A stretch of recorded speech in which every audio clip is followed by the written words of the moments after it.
Tercera mesa. En primer lugar va a estar Pablo Jiménez. El título de su ponencia es El nombre material fónico, consideraciones sobre la lectura de Humberto Giannini al Crátilo. Y en segundo lugar, Pablo Solari nos va a presentar su ponencia que tiene por título Giannini sobre el Crátilo, protocolo antinominalista. Así que damos inicio inmediatamente a la mesa. Bueno, primero, buenas tardes. Doy gracias por la instancia y también a los que están aquí presentes. Aquí yo voy a dar un pequeño esbozo de lo que pretendo trabajar con mayor profundidad más adelante, que tiene que ver más con la perspectiva gianniniana de lo que tiene que ver con el cultivo de la palabra, como él la llama. Y dice: ¿cómo es que las palabras pueden confundirnos? Para Giannini, al llevarnos más allá de donde queremos ir con ellas, o yendo más allá de lo que hemos delegado también en ellas. Como hombre habituado a rumiar los temas en su practicidad, buscó tratar no solo con qué razón la palabra es mera intermediaria y con qué razón habría de impedir acceder a las cosas de manera directa, también con las convenciones instaladas entre la palabra y la cosa. Esto también supondría una suspicacia hacia los proyectos de turno del convencionalismo a secas. Si esto resulta valedero, y en sus palabras, tan bien individualizado en el Crátilo de Platón, habría que rastrear a las cosas mismas desde esta experiencia común con el lenguaje, sumergida y presente a la vez en las capas sonoras de cada vocablo, a lo que llamó como la pretensión más humilde. Antes sí, de entrar con esta practicidad del nombre, ¿qué sería esta experiencia común del lenguaje o experiencia común con el lenguaje? Pese a tratarse desde un comienzo de la pericia que dota de sentido a nuestra experiencia comunicativa y moral, Juan José Fuentes la enmarca como un tema pendiente a definir suficientemente dentro de la obra de Giannini. Dice: ¿se sustenta en una suerte de innatismo moral o en un optimismo ético? Aquí diré que de ambas. Tal mostraría el mismo filósofo porteño en la segunda parte del capítulo 3 de su experiencia moral, ya 18 años después de la primera publicación acerca de la rectitud de los nombres. Volviendo con esta practicidad modesta, entre comillas, o suerte de arqueología de la palabra, Eduardo Fernandois ensaya un resumen en 3 puntos que conviene aprovechar. Primero, esta no sería pura quietud. De ahí que no se tenga que esperar a que se enfríe cierta palabra, vista como objeto de estudio, dado que el decir de la cosa y la cosa misma están sujetas a cambios. Segundo, las palabras excluyen. Y tercero, su uso siempre viene de alguien. Caracterización del abuso que alcanzaría una disciplina que permite tanto instalarse en medio de una experiencia común con el lenguaje y fructificarla a través de su propio proyecto, como de correr el peligro de perder el norte durante el cultivo. ¿A qué vendría entonces toda la gimnasia etimológica del Crátilo? Atilano Domínguez, trayendo a colación el cómputo de Merinder, habla de poco más de 20 aciertos sobre 112 palabras estudiadas y 139 o 140 etimologías. Tomando en cuenta esta mirada al papel de las disciplinas como intérpretes oficiales o tradicionalistas entre la palabra y la cosa, cobra sentido las herramientas, las armas anticonvencionalistas que enseña Sócrates a Hermógenes y que luego Giannini se hace consigo. Digo, al tratar o bien debatir lo siguiente: no habría asociación inteligible que al sonido lingüístico lo funda con su designación, o designatum, como era la expresión que ocupaba, pues el nombre sería totalmente externo a la cosa que nombra. De ahí la relevancia con el acto de nombrar, como aprehensión del ser de la cosa. Quiero decir, del acontecimiento ontológico lingüístico, aunque su área no ética aquí la dejaré de lado.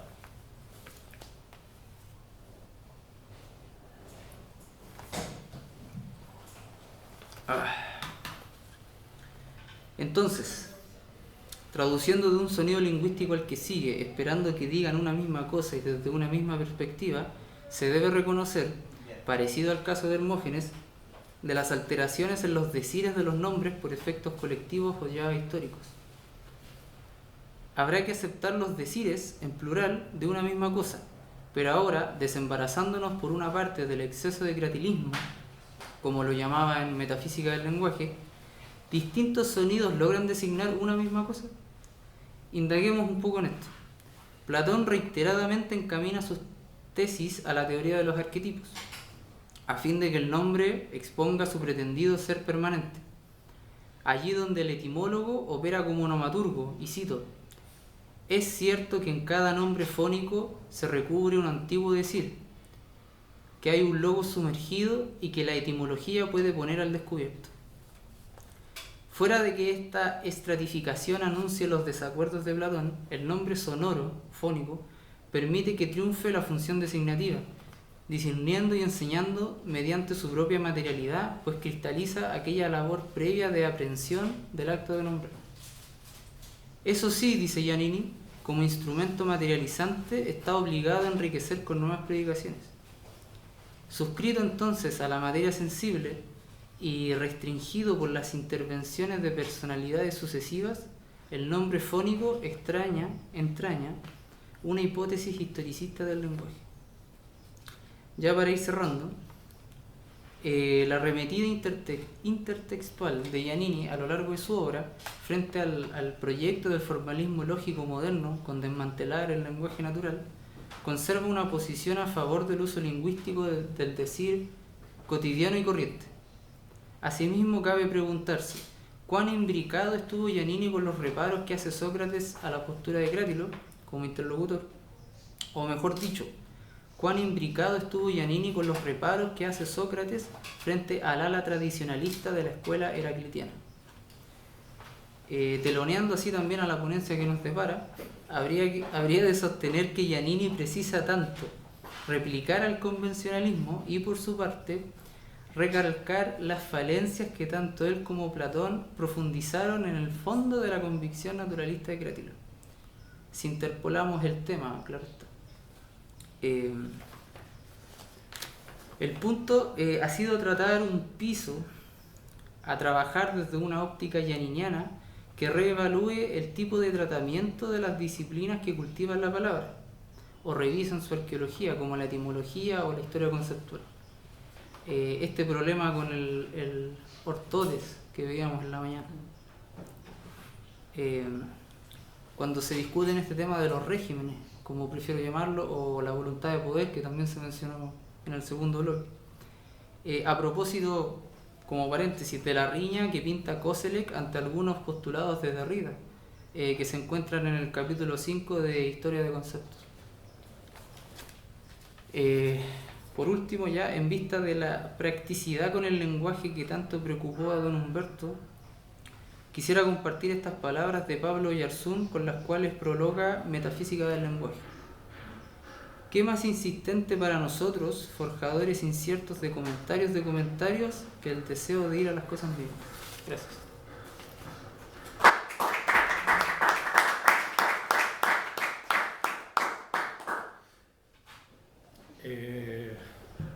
Bueno, gracias. Bueno, también quiero agradecer y felicitar la organización de este coloquio. Y también es muy agradable siempre estar acá en el Centro de Estudios Griegos y Neohelénicos. Bueno, yo voy a leer una parte de un trabajo que tengo publicado hace un par de años, que es, en parte también está centrado en Giannini, más que sobre el Crátilo y sobre Platón. Y inscribo la lectura que hace Giannini del Crátilo y que rindió también acá mi colega Pablo, en una trayectoria de tratamiento e investigación sobre el lenguaje en Giannini.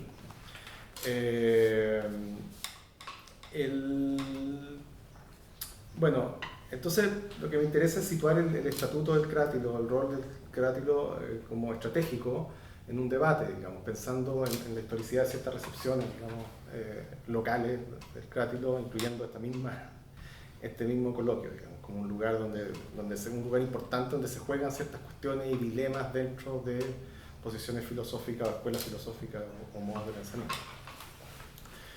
La tesis de licenciatura en Filosofía de Humberto Giannini, publicada en 62, Metafísica del lenguaje, reivindica el sentido espiritual o expresivo del lenguaje. La actividad fundamental del espíritu sería recuperar la potencia denominadora de las palabras, que sin importar lo sumidas que estén en el tráfago instrumental del enajenado ocuparse cotidiano, nunca pueden devenir mera cosa. El lenguaje no es medio inerte, ni su esencia puede superarse o reapropiarse como sentido puro. La apropiación lingüística del ser es, como expresión, la actividad misma del espíritu. Entonces es, de todos modos, el ser y no el lenguaje lo que la filosofía en última instancia busca.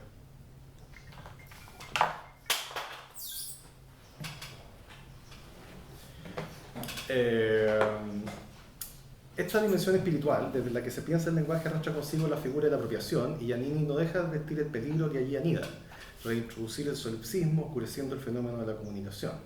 El espíritu arriesga a imponer el modelo de un sujeto automediador. También entra en tensión con ese marco referencial que ya defiende desde temprano como ineludible, a saber, el sentido común como depósito históricamente transmitido e inconcluso de interpretaciones y significaciones compartidas que hacen posible la existencia en común y que emanan de ella. Este modelo del espíritu es desplazado en reflexiones sobre la convivencia humana del año 65. El lenguaje tiene un rol programático en esta primera articulación de su proyecto filosófico, que va a marcar su trayecto posterior, orientado a identificar un absoluto empírico, como lo llama Giannini, en la experiencia común, o que el vínculo con el prójimo en la convivencia, condensado en el sentido común, constituye el punto en el que el pensamiento alcanza una exterioridad insuperable e irreductible. La filosofía entonces debe dar cuenta del lenguaje desde lo que considera Giannini es una triplicidad constitutiva, cito, distancia intersubjetiva, invisibilidad de lo propuesto y estructura. El lenguaje supone a la vez pluralidad irreductible de los hablantes, exceso o trascendencia que trae a presencia a los entes en un horizonte de posibilidades, y una legalidad o normatividad constrictiva de lo pensable o lo decible. La estructura sintáctica predicativo-proposicional tensiona a los sujetos en dirección del entendimiento común. Sí, igual es interesante que Giannini trata de articular lo que es su formación inicial en filosofía analítica y lógica con lo que después van a ser sus orientaciones hermenéuticas. Entonces trata de armar una síntesis que es bien anterior a lo que va a pasar a finales de los 60 y 70, cuando empieza este diálogo entre analíticos y continentales, ¿no? Tanto a uno y otro lado como del Atlántico. Ya en su tesis de licenciatura, sugería colapsar la dimensión formal del logos con el sentido común. Esta aproximación se continúa y explicita en su primer libro. No es posible rechazar esta sintaxis lógico-proposicional como mera convención, pues ello implicaría la capacidad de traducir lo dicho a un nuevo lenguaje, asumiendo sí una nueva sintaxis común diferente, cuyas asentaderas metafísicas queden presupuestas o incuestionadas. La traducción sería una operación meramente en el plano léxico, supondría alguna sintaxis común. La sintaxis es lo dado, dice Giannini, pero no como un dato, sino esencialmente como la imposición de un pensamiento común, como un prejuicio fundamental acerca de lo que es. Si la estructura predicativo-proposicional es una metafísica natural, implica una metafísica natural, su esclarecimiento supone esa transitividad del lenguaje, ¿no? Su vocación tercamente ontológica, su no quietud, su disponibilidad para lo otro, su repudio a la identidad pura y simple. Esta consideración permite a Giannini desmarcarse del formalismo y se abre la posibilidad también de reconocer en las flexiones verbales y en la intimidad de la palabra, donde queda un poco de Ortega en Giannini, la chance para la reflexión sobre y desde el lenguaje más allá de, digamos, el prejuicio universal y necesario de la sintaxis lógica. Ahí está un fundamento filosófico para todo este, digamos, ejercicio etimológico en el cual se embarca muchas veces Giannini. A Giannini, no obstante, le importa especialmente esgrimir la posibilidad de una ontología del lenguaje contra el solipsismo que atribuye a la filosofía moderna. El lenguaje confiesa, testimonia la imposibilidad de una doctrina del absolutismo del yo pensante. Este combate al solipsismo mediante la articulación de los supuestos ontológicos del lenguaje lleva a emprender una resistencia al nominalismo que domina el pensamiento moderno y contemporáneo. En el nominalismo, para Giannini, convergen tanto el vitalismo e intuicionismo metafísico con la primera filosofía analítica que pretende criticar el lenguaje natural tomando como canon la lógica matemática. Cito Giannini. Los motivos que mueven al positivismo lógico por un lado y a los intuicionistas por el otro, para acometer contra el lenguaje natural y establecer criterios normativos y reformadores, son diametralmente opuestos en lo que concierne a aquello que el lenguaje debiera expresar y a la prominencia ya de la exactitud, ya de la expresividad del mismo. Está ahí la cita. Históricamente, el nominalismo niega que los términos generales signifiquen formas universales metafísicamente independientes ante rem, cuyo entramado constituirían los principios del ente como totalidad ordenada o cosmos, sino que tales signos predicables en general son a lo más intenciones del alma o instituciones de la voluntad, como diría Ockham. Para Giannini, este realce de la palabra es la piedra de toque detrás de los, es paradójicamente, ¿no? La piedra de toque detrás de los ataques al lenguaje natural, a la potencia del nombre y a la gramática predicativa, al habla cotidiana portadora de sentido e interpretaciones que hacen posible la experiencia común y la significación de sí. La crítica nominalista sostiene, o sea, la vertiente más bien intuicionista, dice que el nombre rompe la medida porque especializa y oculta el dinamismo del todo. En su tesis de licenciatura, Giannini ya propone retrotraer esta desconfianza hacia el lenguaje a lo que denomina cratilismo, ya lo mencionó Pablo, tesis que desprende el absurdo del lenguaje, al menos función dominadora, a partir de cierta interpretación del pensamiento de Heráclito sobre la universalidad del devenir. La paradójica posición naturalista que defiende Crátilo en el diálogo de Platón afirma un momento originario de desdiferenciación o mimético entre el lenguaje, voz, phonē, y los entes. Cito aquí al Crátilo. Aquí cito la interpretación que hace Giannini del Crátilo. Un exponerse directo, sin intermediarios al intelecto, de lo inteligible de la cosa, en tanto que movimiento o devenir. De modo que el lenguaje corriente o el nombre posterior, ¿no? El nombre histeron, entendido como sólido sustantivo, representará el encubrimiento por necesidad referencial de aquel primer acontecer de la verdad. Hasta ahí la cita bien. De ahí la tesis de la imposibilidad de decir falsedad, como corolario de la imposibilidad de la relación de significación plena entre los nombres efectivamente existentes con su presunta sustantividad y las cosas en su movimiento inagotable. O sea, o se está en la verdad acontecedera del decir primoroso, o se está haciendo ruidos, aquí cito a Crátilo en el Crátilo, moviéndose en vano como si se moviera golpeando una vasija. El filósofo consecuente con esta tesis debería quedarse en silencio, como cuenta, o limitarse a indicar con el dedo, como cuenta Aristóteles que hizo Crátilo, ¿no? Cito a Giannini. Los críticos del lenguaje natural o histórico o van a parar a un relativismo o a un cratilismo inexpugnable en su silencio, o van a parar a una suerte de misticismo que a la postre no es más que silencio. Está ahí la cita. El cratilismo pende de dos tesis, según Giannini. La primera es que nombrar es estatuir la permanencia en el intelecto y de alguna manera viene afirmada por medio de ese acto la suposición de que tal permanencia fijada en el nombre conquista las cosas en su esencia, y con esa parte está de acuerdo Giannini. La segunda, no existe sustancia alguna ni cosmos en lo que pueda existir. Todo instante es intraducible a otro, nada se sostiene en sí mismo, ni queda para referir el destino de las cosas. Giannini rechaza la premisa de la universidad del devenir, ¿no? Pues supone, ¿no? Esto es parte, digamos, de este tramo del pensamiento de Giannini previo, pues las cosas, dice, las cosas son causa de la verdad de las proposiciones. El acuerdo en torno a la verdad sigue fundamentos que trascienden a los sujetos y que en particular proceden y enriedan el intercambio de razones. ¿Cuáles son estos fundamentos inatacables, dice Giannini? Para Giannini, la proposición remite a lo que él llama, en el 68, una unidad significativa, ¿no? Un concepto que afina los sentidos freudianos, y que cuenta como la unidad medida de lo que conocemos o reconocemos o contamos algo. Sin embargo, no precisa el estatuto ontológico de esta medida, pues no se decide a confrontar las pretensiones de aseguramiento objetivo de la ciencia moderna. O sea, esta unidad medida que tienen los nombres respecto de las cosas no puede ser pensada sino confrontando una ontología, digamos, que presupone la ciencia moderna. En el prólogo de las palabras, desde las palabras, Giannini avisa que los artículos centrales, el ensayo sobre Crátilo y después un ensayo sobre Aristóteles que se llama Solo hay ciencia de lo universal, avanzan en lo que Giannini llama una ontología del lenguaje, que no tiene nada que ver con lo que hacen Echeverría y Flores, por cierto, proponiendo solución a problemas como los ya señalados, y en especial a la cuestión de la sujeción del lenguaje a una medida exterior a sí mismo. Lectura del Crátilo mediante, Giannini introduce la noción de nombre en sí, para retomar con convicción su posición inicial. El acto de nombre, entonces aquí está el lugar, digamos, estratégico del Crátilo en la trayectoria de Giannini, o sea, digamos, ¿dónde está esta medida, esta unidad medida, digamos, cómo pensarla? Entonces ahí vuelve el Crátilo, ¿no? Porque dentro de la filosofía moderna no encontraría ninguna solución a ese problema, no solo, digamos, a lo más que llega en ese plano a decir, bueno, en realidad el constructivismo kantiano es la manera de salir de este grupo. Dice Giannini, el acto de nombrar no representa un acto añadido a otros actos de conocimiento. Por el contrario, es el acto cognoscitivo cardinal, ya que por él y solo por él tenemos acceso al ser de cada ente.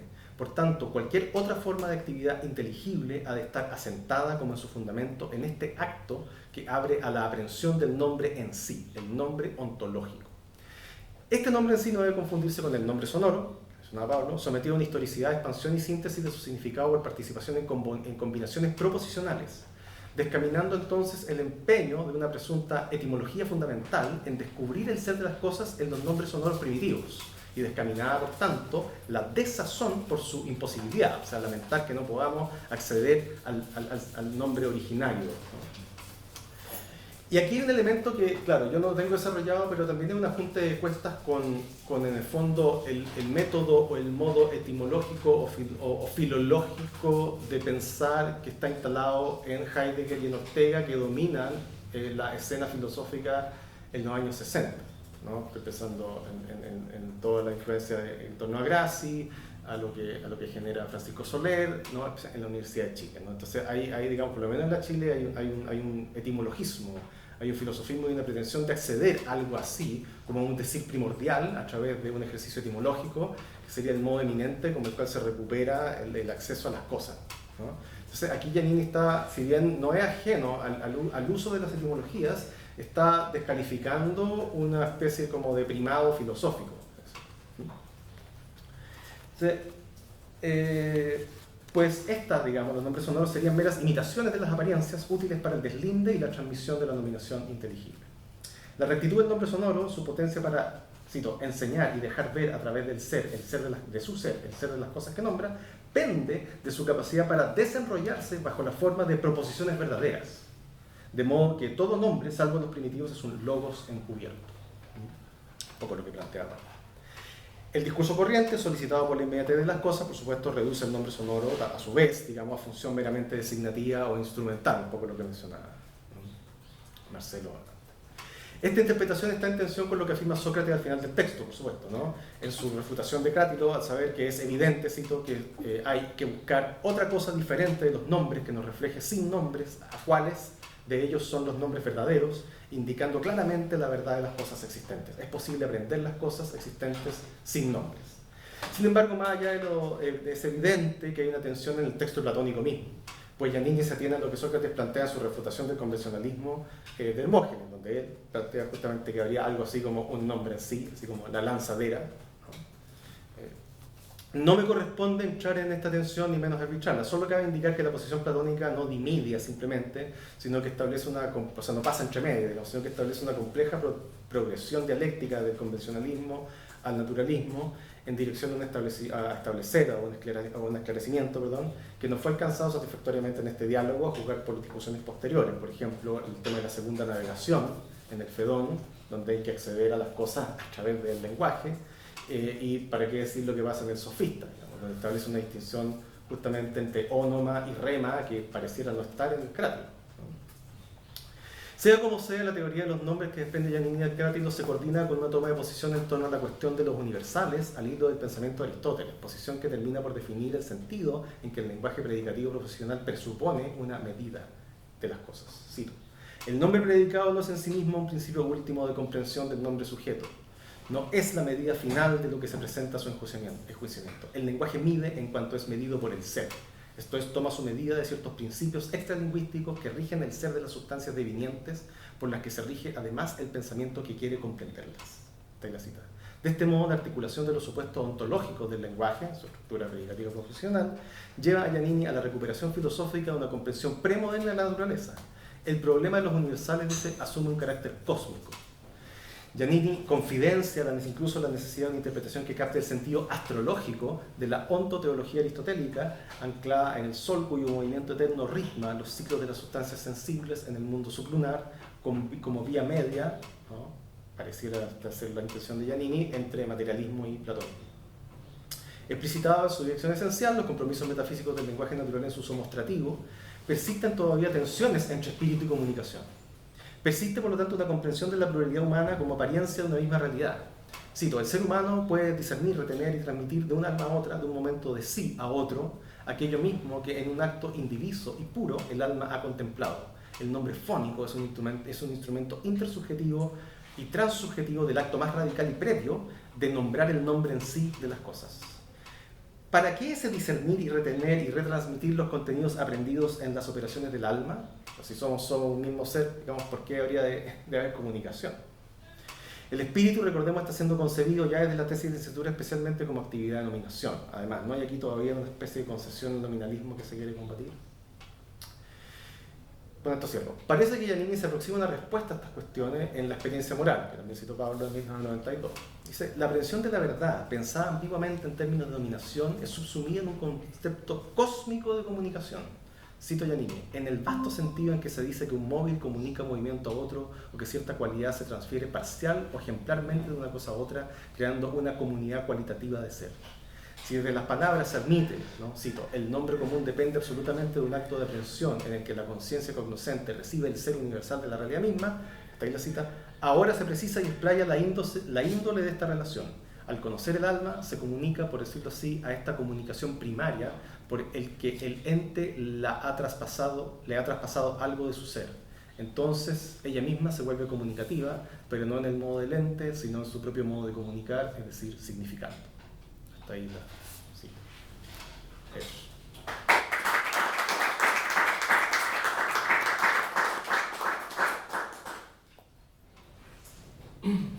Bien, ¿alguna pregunta, comentario, intervención?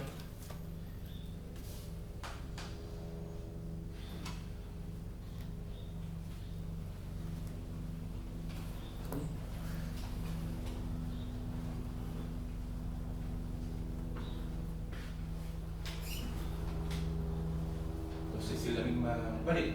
Sí, yo tengo una pregunta pequeñita respecto de lo último que dijo Pablo II.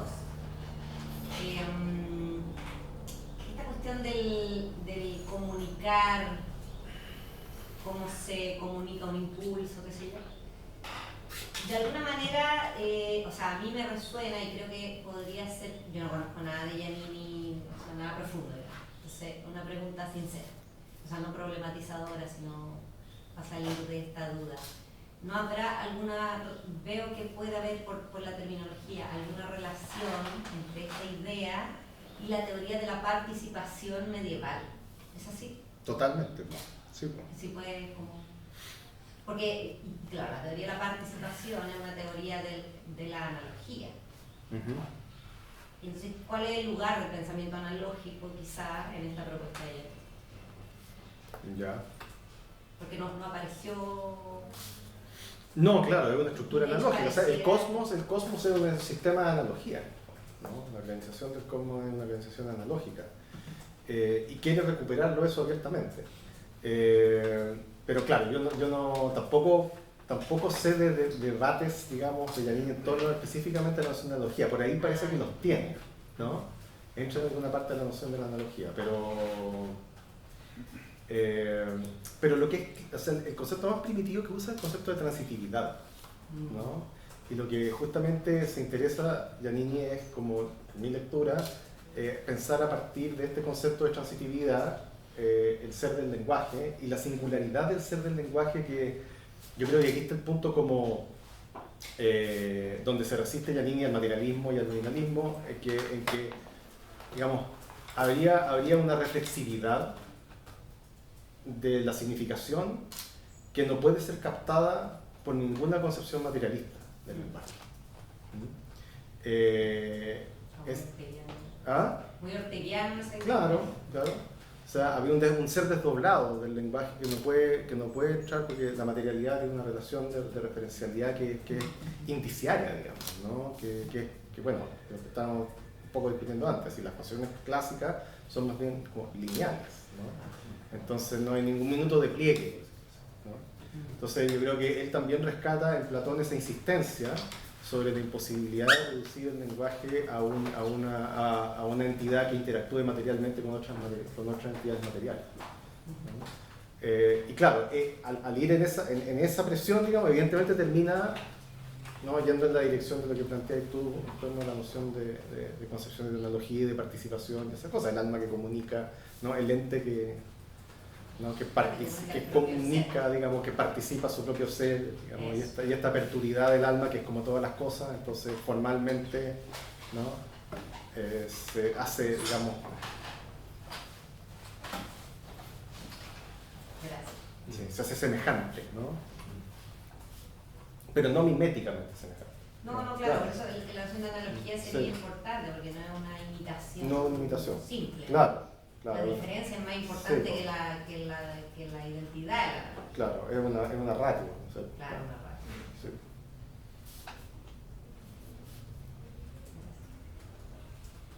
¿Algún otro comentario o pregunta? No sé. Bueno, estamos entonces. Un aplauso por favor para